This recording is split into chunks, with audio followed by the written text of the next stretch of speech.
My sister's wedding, my mom falsely accused my innocent 10-year-old son of stealing my sister $3,000 gold-plated iPhone. She slapped him and pulled his hair. When I rushed to protect my son, she screamed in front of everyone, "You and your son are thieves." Then she picked up a solid decoration piece and hit me on the head so hard that I screamed in pain. But later, when the truth came out, my name is Victoria, and I'm 32 years old. Today I live a peaceful life with my 10-year-old son Leo, but the journey that brought us here was anything but peaceful. I was born into a family where love was not evenly distributed.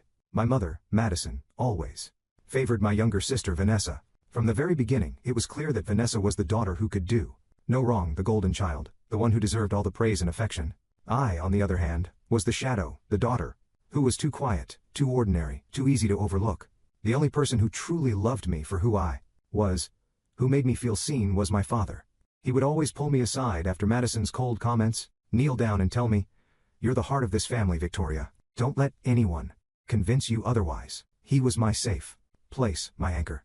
But life has a cruel way of taking away the ones we can least afford to lose. When I was just 21, my father suffered a sudden heart attack. His death shattered me in ways words could never explain, and left me defenseless against Madison's coldness and favoritism.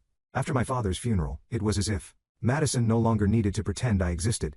Vanessa became her sole focus, the shining star, while I became the invisible daughter, barely tolerated within the walls I once called home.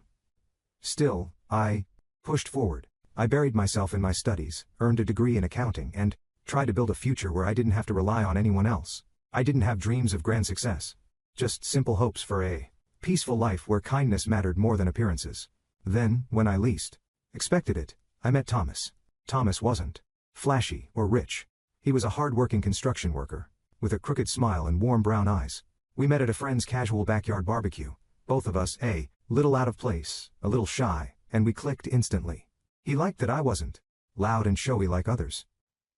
I liked that he listened, really listened.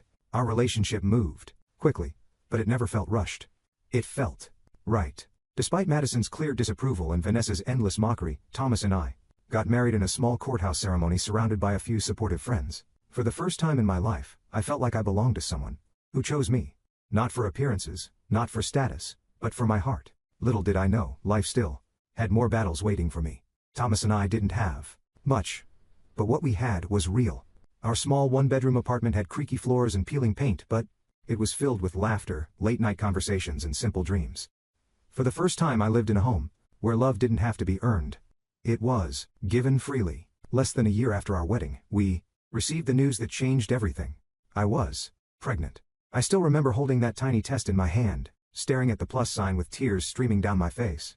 I wasn't crying out of fear. For the first time in my life, I was crying because of hope. When I told Thomas, he lifted me off the ground, spinning me in circles while laughing and shouting, "We're going to be a family, Vic. A real family." Those months were filled with planning, saving, and preparing.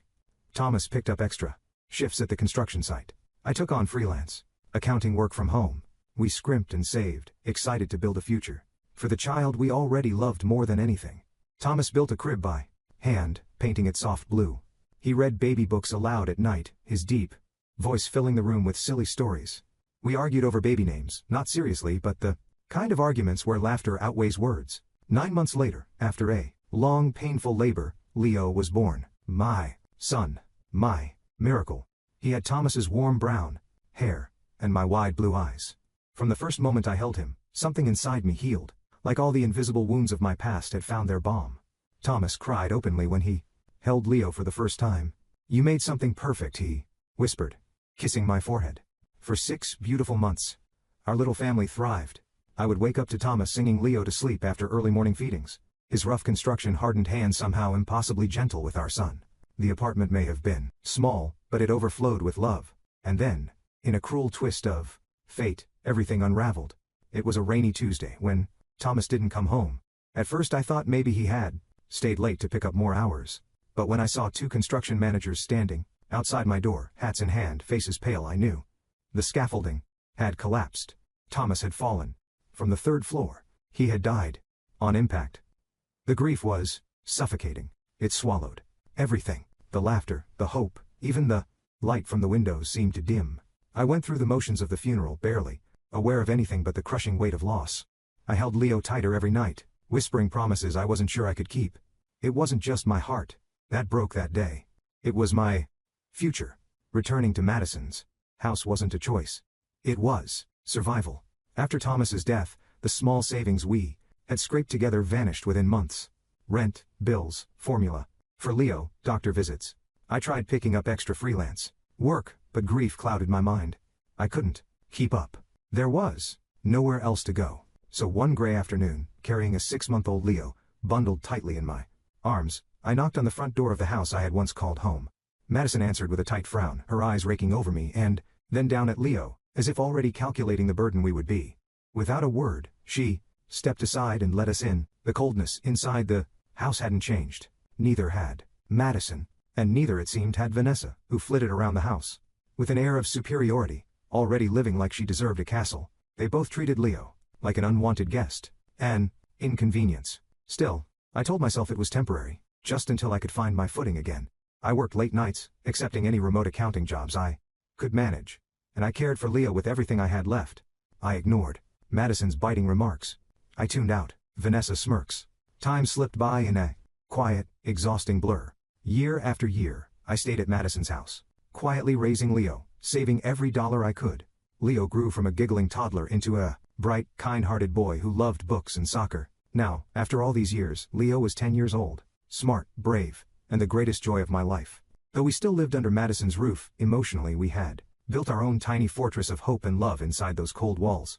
I kept telling myself, just a little longer. We're almost free. And then, one evening, as we sat at the dinner table, Madison dropped the news casually, as if she were mentioning the weather. Vanessa's wedding is next month. Huge wedding. Big names. Everyone important will be there. You and your son are expected to attend. But make sure you don't embarrass us. I blinked, stunned for a moment. Leo looked up at me, confusion in his young eyes. I nodded slowly, forcing my voice to stay steady.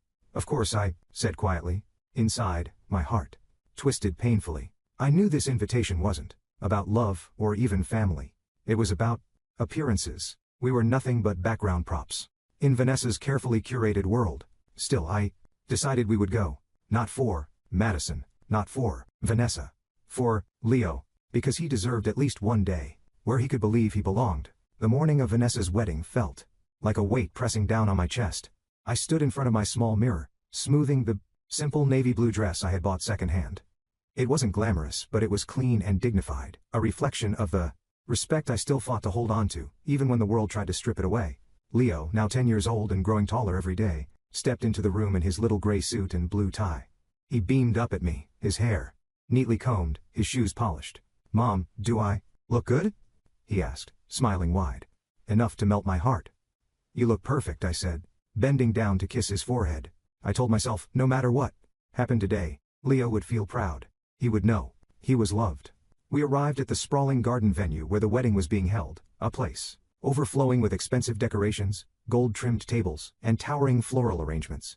Immediately, I felt the weight of eyes on us. Madison met us at the entrance, offering a cold, tight-lipped smile. "You're here," she said, scanning me from head to toe. "Just try not to cause any scenes." Before I could respond, Vanessa floated toward us, dazzling in her designer wedding gown, her makeup perfect, her hair cascading in artful waves. "Victoria," she said loudly enough for nearby guests to hear, her voice sickly sweet. "So good of you to make it. It wouldn't be a real family event without you." Lurking in the background, soft laughter from a few guests rippled around us. Leo shifted closer to me, his hand brushing against mine. I gave him a quick, reassuring squeeze. Inside the grand hall, the opulence was overwhelming, glittering chandeliers, champagne towers, a live quartet playing softly. But despite all the sparkle, the coldness was palpable. We were seated far from the main table, tucked in a corner near the kitchen doors, far enough that no one would notice us, unless they needed someone to whisper about.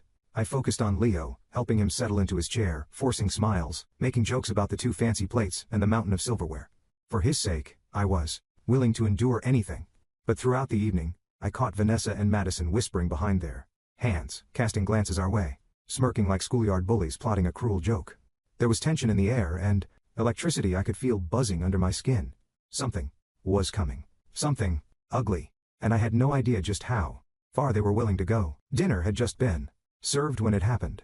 A shrill scream cut through the elegant music and chatter. My phone. It was Vanessa, standing near her table, her face twisted in outrage. My gold iPhone. The limited edition one. It's missing. A ripple of uneasy whispers swept through the guests. I instinctively reached for Leo's hand under the table. He looked up at me, confused and anxious. Vanessa's eyes darted across the room and landed squarely on Leo. You, she pointed, dramatically, her voice rising. You were near our table earlier, weren't you? Leo's face turned pale. He shook his head quickly. I didn't take anything. Don't you dare lie. Madison snapped. Her voice sharp as a blade. Gasps rose from nearby tables. Before I could react, Madison and Vanessa stormed toward us. Madison grabbed Leo roughly by the arm, yanking him from his chair. Leo whimpered, trying to pull away. Where is it? Madison barked. Where did you hide the phone, you little thief? I didn't. I swear, Leo cried, tears already pooling in his wide eyes. I stood up so fast my chair toppled over. Let him go, I shouted, my voice shaking with rage. But Madison didn't listen. Of course you're defending him, she sneered, releasing Leo with a shove. You probably taught him, like mother, like son. I moved to shield Leo, pulling him behind me. But Madison wasn't done. In a fit of fury, she snatched a heavy decorative jar from a nearby table, a gold-painted, fragile-looking piece meant for display, and smashed it hard against the side of my head. Pain exploded across my skull. I stumbled sideways, the room spinning, catching the table edge before I collapsed. Blood trickled down the side of my face. The reception hall froze. Guests gasped, some standing up, some whispering in shock. Leo knelt beside me, sobbing. Mom, are you okay? I nodded weakly, my hand pressed against the bleeding wound. Vanessa stood above us, breathing hard, fake tears filling her eyes. You see what kind of people they are?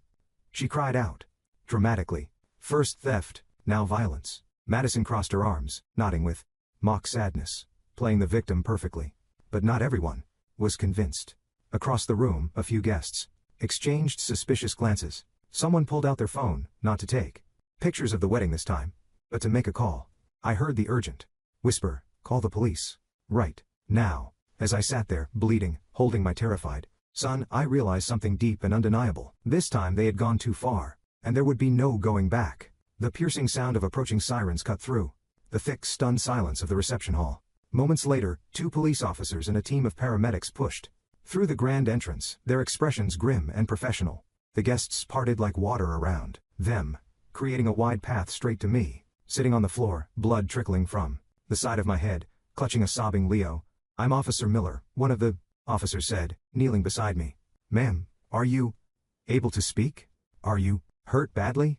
I nodded, dizzy from the pain but determined to stay strong for Leo. The paramedics immediately began examining me, cleaning the wound and checking my vitals. You have a moderate cut on your temple, one said softly. You'll be okay. But you need rest. Leo stayed glued to my side, his little hands trembling. Meanwhile, Officer Miller turned sharply toward the rest of the hall. Who here can tell me exactly what happened? He demanded. Madison stepped forward, tears streaming down her face, crocodile tears, clutching Vanessa's arm tightly. It's all a misunderstanding, Madison wailed. My daughter's precious iPhone was stolen by that boy. She pointed dramatically at Leo. Officer Miller's face remained impassive. And you assaulted this woman over a missing phone? He asked coolly. It wasn't like that, Madison snapped. She attacked us first. We were just trying to defend ourselves. Officer Miller's partner spoke up, voice sharp. We're going to need to see the venue's security footage immediately. The flustered venue manager, desperate to avoid further scandal, rushed forward. We have cameras covering the entire reception area, he said quickly. I'll pull up the footage right now. As the manager disappeared toward the control room, the paramedics finished bandaging my head. They offered to transport me to the hospital, but I shook my head. I'm staying, I said firmly. I want to see this through. Officer Miller crouched beside Leo and offered him a bottle of water. You're very brave, he said gently. We're going to make sure the truth comes out. Leo nodded, his lower lips still trembling. Meanwhile, guests began whispering among themselves, murmurs growing louder as they realized the perfect facade Vanessa and Madison had built was cracking. In less than 10 minutes, the venue manager returned, clutching a remote. Officer Miller gestured for the footage to be played on the large monitor by the entrance. The room fell into a heavy, expectant silence. I squeezed Leo's hand. I didn't know what the cameras would show, but for the first time in my life, I believed the truth might finally have a voice louder than their lies.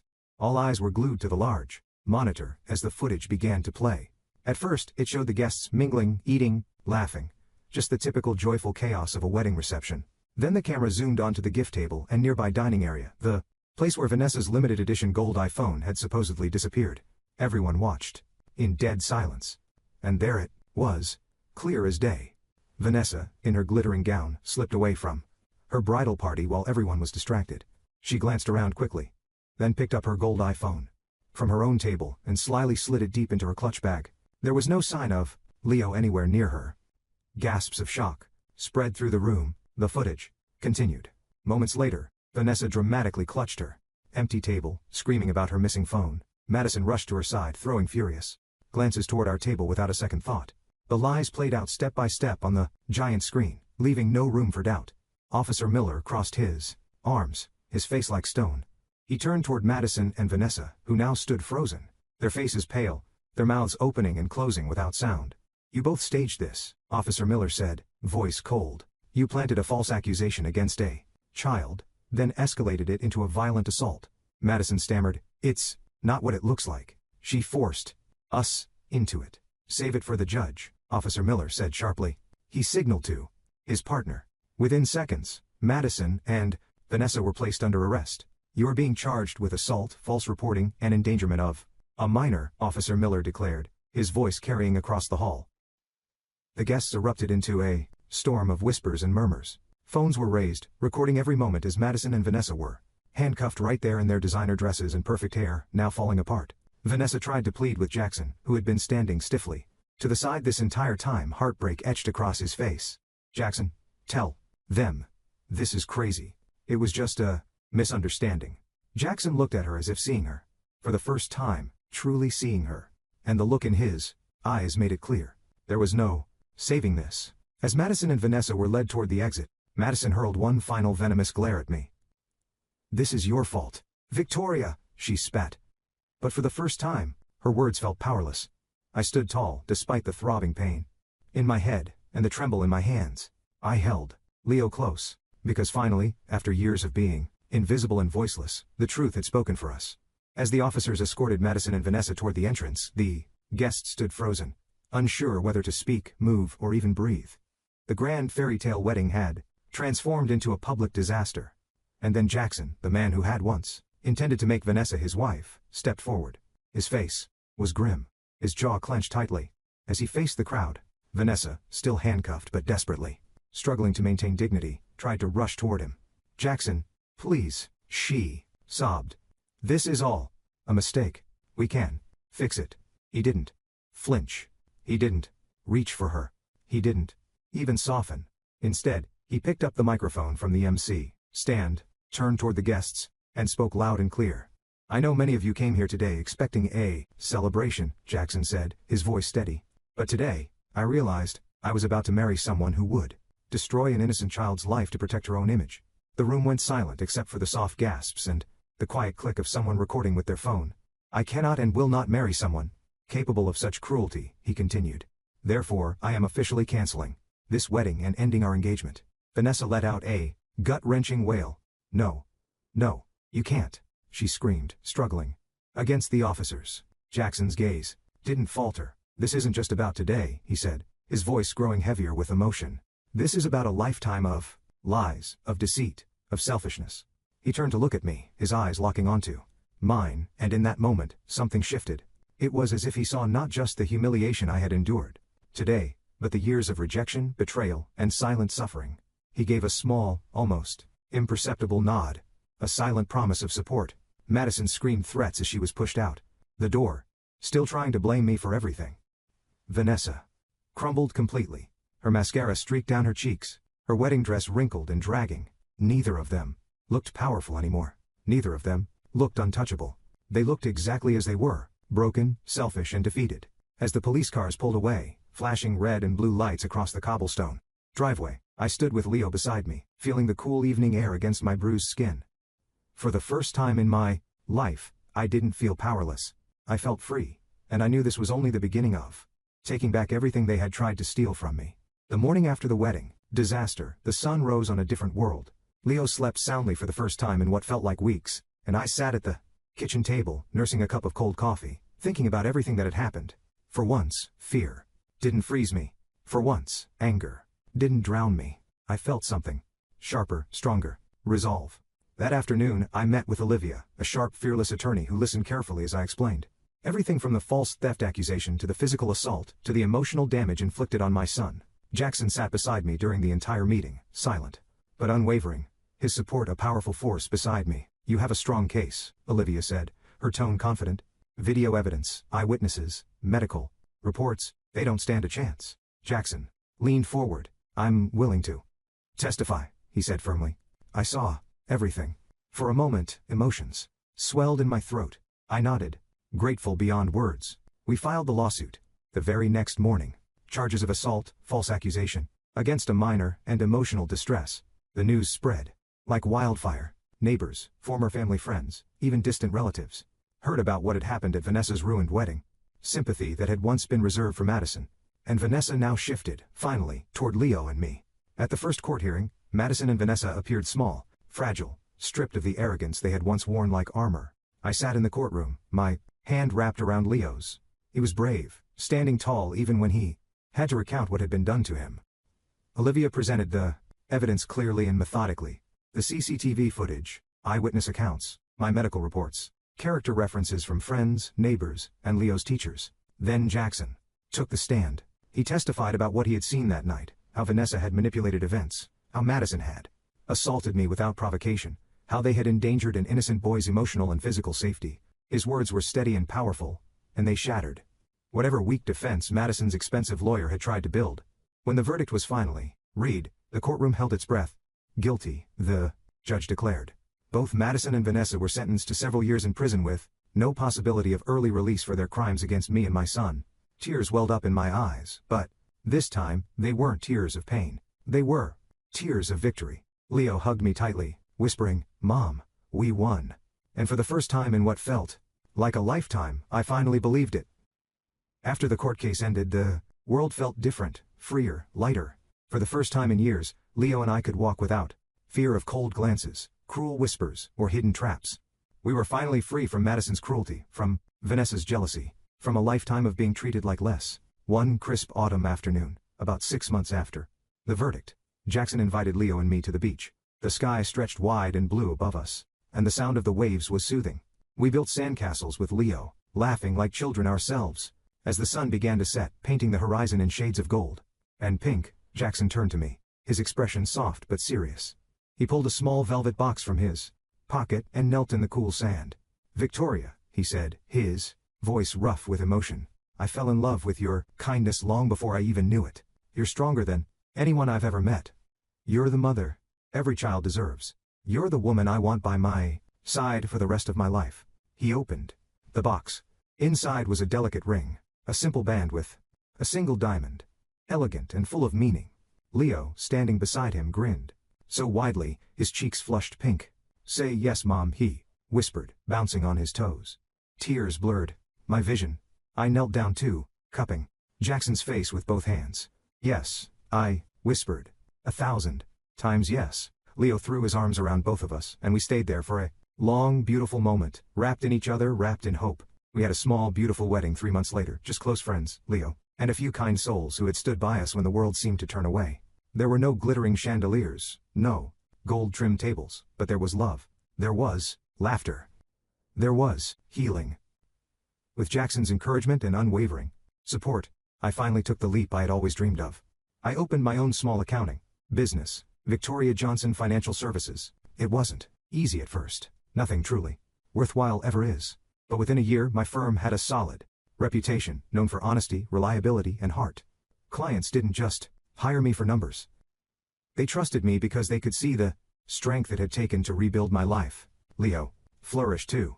He made new friends, excelled in school, and became the bright, confident young boy I had always known he could be. Every night, as we sat together, me, Jackson, and Leo, watching the sunset. From our modest backyard, I felt something powerful settle in my chest. Peace, family, home. We weren't the family Madison had tried to destroy. We were the family we had built with our own hands, with love, loyalty, and unbreakable bonds. And for the first time ever, I realized, this is what true happiness feels like. Thank you so much for watching this story. If you enjoyed it and want to hear more powerful stories like this, please make sure to like the video, leave a comment sharing your thoughts, and subscribe to the channel for more inspiring content. Your support truly means the world. Stay tuned for more stories coming very soon. I developed a rare skin allergy just before my wedding, and when I went to use W savings for treatment, I'm stunned to find my account empty. When I confronted my parents, they admitted, "We used your money to remodel your sister's house. On the day of W wedding, I had a surprise ready for them." Now they're begging for, "Hi, I'm Kate, a 27-year-old marketing professional. I've always dreamed of my perfect wedding since I was a little girl, but everything changed one day, the day my whole world turned upside down. Growing up, I was the responsible one in the family. My younger sister Emma was the golden child, the center of our parents' universe. It never really bothered me because we each had our roles to play, and I was fine with mine. But nothing could have prepared me for the betrayal that shattered my heart. It all started on a sunny afternoon. I remember walking into my parents' house, excited to finalize the last few details for my upcoming wedding. As soon as I stepped inside, a strange smell hit me, a mix of fresh paint and sawdust. Confused, I wandered into the kitchen. The kitchen, which had been old and outdated just a few weeks ago, now looked completely different.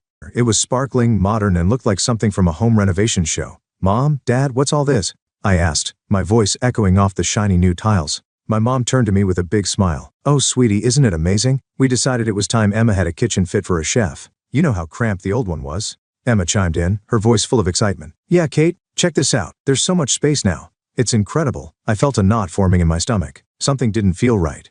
I didn't want to ask the question on my mind, but before I could stop myself, the words slipped out. "Where did the money for this come from?" The room went quiet. My dad looked away awkwardly, clearing his throat. My mom's cheerful tone turned stiff as she replied, "Well, since Emma needed it more, we used your wedding fund."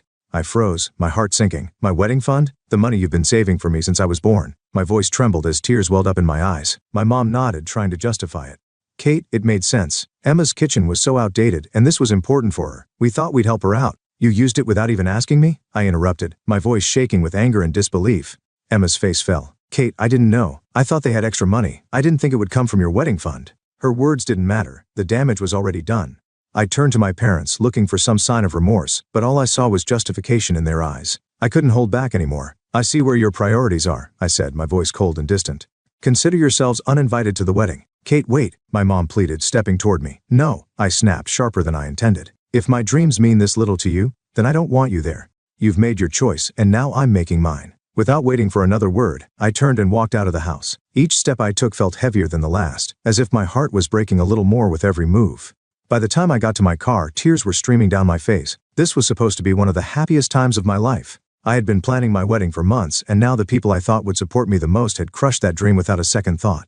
I drove home, trying to process what had just happened. Memories of all the times I had been the responsible one flashed through my mind. I had always done everything I could to make my parents proud.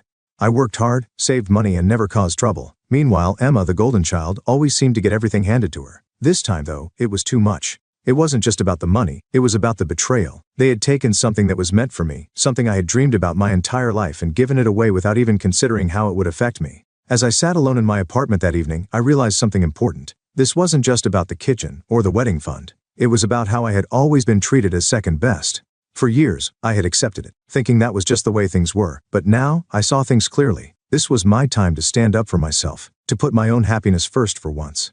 It wouldn't be easy, but I knew I had to move forward without their support. In the end, the wedding would still happen, and it would still be beautiful. The people who truly cared about me would be there to celebrate, and that was all that mattered. This betrayal hurt more than I could put into words, but it also gave me strength. It taught me to value myself and my dreams, even when others didn't, and for that, I would forever be grateful. I reached my car and tears rolled down my face like an unstoppable river. But with those tears came something else, a new determination. It was as solid and unshakable as the fancy granite countertops that had replaced my lifelong dream of a perfect wedding. My wedding would still happen, but it would be on my terms, smaller, simpler, and entirely mine. As for my family, they had made their choice, and now I was making mine. From this moment on, I would focus on building a life where I came first. The one day that was supposed to be all about me would truly reflect what I wanted. After canceling my parents' invitations, I thought the worst of the drama might be over. I was wrong. Adjusting my wedding plans felt bittersweet, but soon, rumors began to spread. I could only guess that my parents were proudly showing off Emma's shiny new kitchen to anyone who would listen. One afternoon as I sipped coffee with my best friend Sabrina, she leaned forward, her expression a mix of disbelief and frustration. "Kate, you're not going to believe this," she said. "Your parents actually said Emma's kitchen was a better investment than a wedding." I let out a bitter laugh, shaking my head. "So apparently my biggest milestone in life is less important than a fancy kitchen remodel," I said, sarcasm dripping from my words. Sabrina stared at me, her eyes wide with shock. "I mean, really? A kitchen is more important than your wedding? That's just ridiculous." Her reaction mirrored my own feelings. I thought I had already felt the worst of their betrayal, but somehow, hearing those words made it hurt even more. I clenched my hands around my coffee mug, my frustration bubbling to the surface. "They just don't get it," I said, my voice tight with anger. "But if they think they can brush this off without consequences, they're wrong. Cutting them out of my wedding isn't enough anymore." Sabrina nodded, her expression serious. "Good. They need to realize what they've done. This isn't just about a kitchen, it's about how they've treated you." I knew she was right. They needed to understand the impact of their actions, and for that, I needed support from someone who truly understood what I was going through. That's when I decided to reach out to my Uncle Tony. Tony had distanced himself from the family years ago, frustrated with their shallow values and favoritism. Reconnecting with him felt like finding a lifeline. "You know, Kate," he said one evening as we sat in his warm, book-filled study, "I always knew your parents favored Emma. But this is on a whole other level." His voice was rough with disapproval, and I could see the frustration in his eyes as he spoke. "Yeah," I replied, my own anger boiling over. "And now they're parading it around town like it's something to be proud of." Tony shook his head, his jaw tight. "They've made their priorities clear, Kate. Now it's your turn to do the same." His words struck a chord in me. I wasn't just planning a wedding anymore. I was taking control of my life. This wasn't just about one day. It was about standing up for myself and refusing to let their actions define me. And for the first time I felt strong enough to do it. I couldn't let this go. The hurt and anger were too strong. As I sat with Uncle Tony, I voiced my frustration, unsure of how to move forward. Tony leaned in, his eyes narrowing thoughtfully. "What if we don't let it go?" he said. "What if we let everyone see them for who they really are?" His idea was simple yet brilliant, a family reunion. It had been years since we'd had one, and Tony offered to host it at his place. The goal? To expose my parents' actions in front of the whole family. Planning the reunion gave me a sense of purpose. It was something to focus on besides my scaled-down wedding.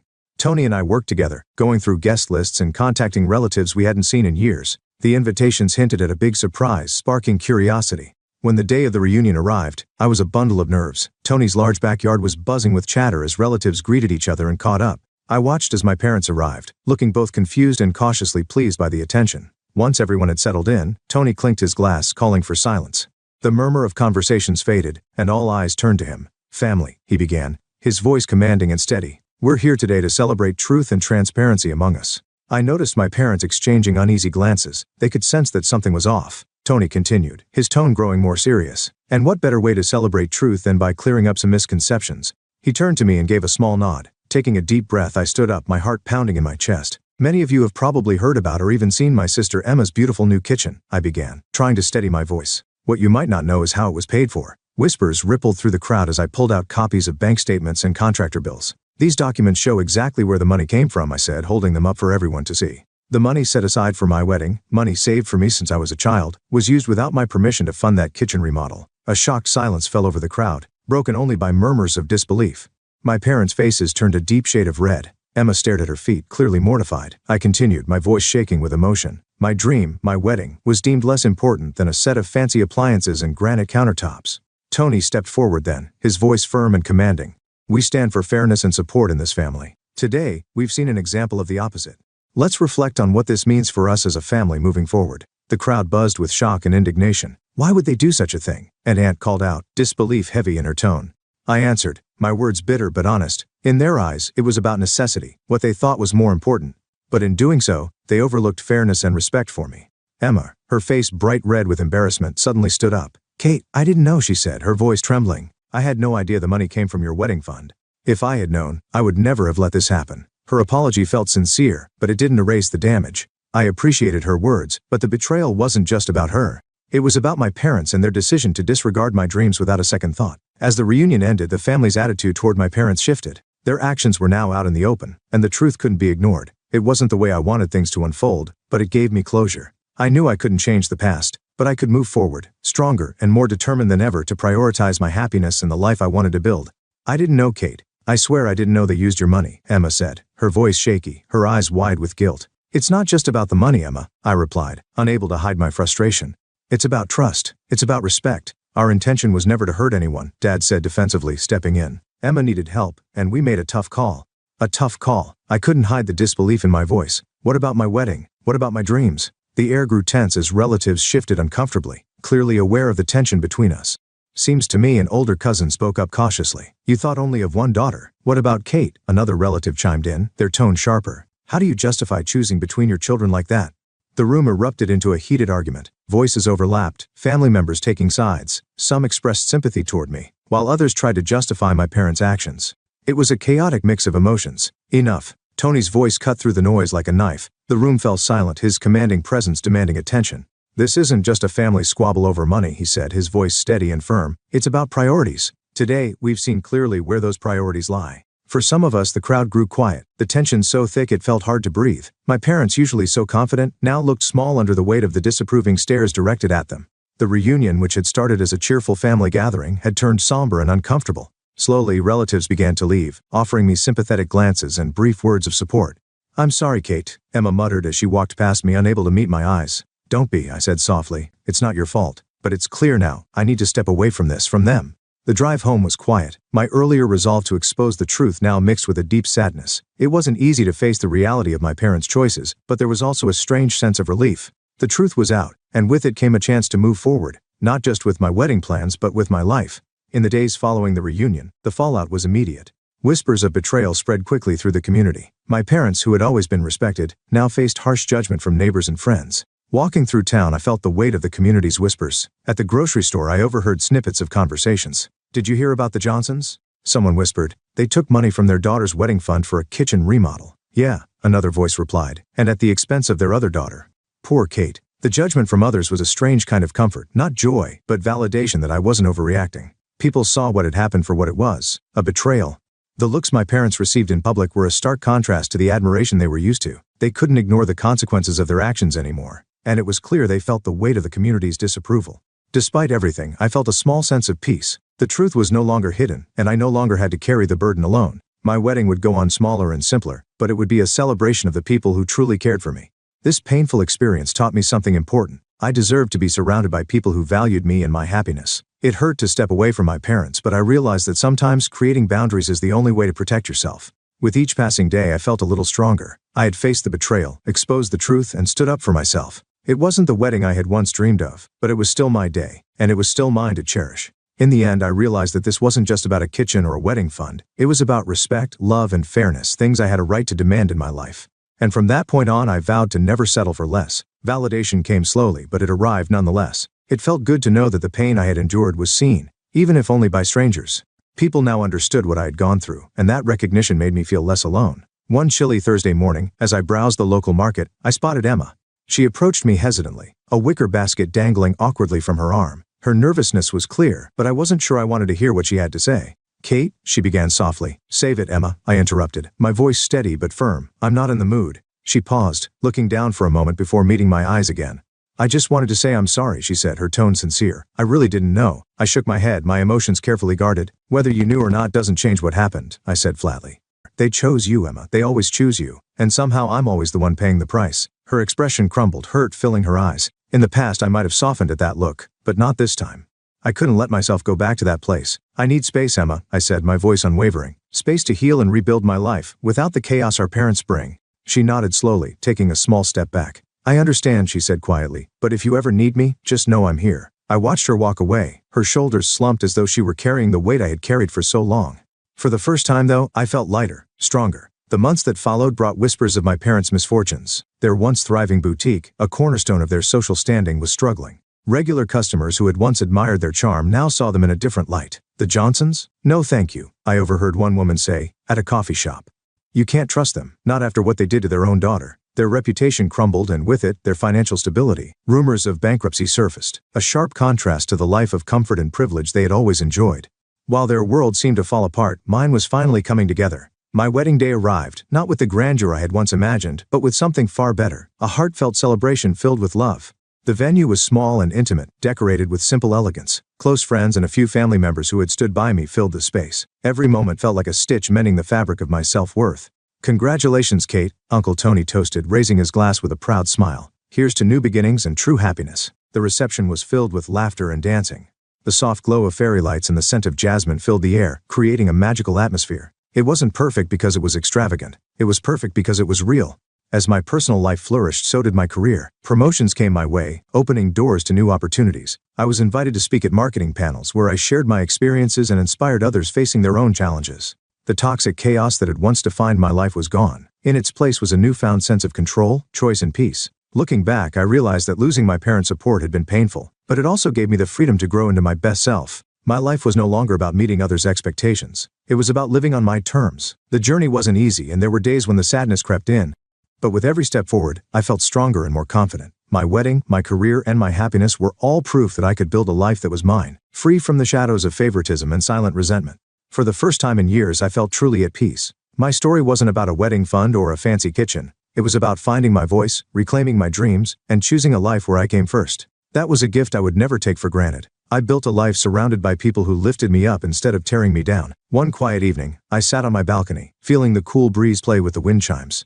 I reflected on the journey that had brought me to this point. The betrayal I experienced was a harsh lesson, but it taught me something priceless, my own worth and resilience. As I looked up at the stars, I realized that the hardest challenges in life often create the strongest people. My parents' decisions may have triggered everything, but it was my own choices that shaped the ending. In that moment of peace, I knew I had made the right choices for myself. This is Kate's story of betrayal, growth, and finding happiness. What do you think of her decision to distance herself from her family? Do you think it was the right choice, or could it have been handled differently? Share your thoughts in the comments below. Don't forget to like this video if you enjoyed the story, and subscribe to the channel for more inspiring tales like this one. Your support helps us bring more stories to life.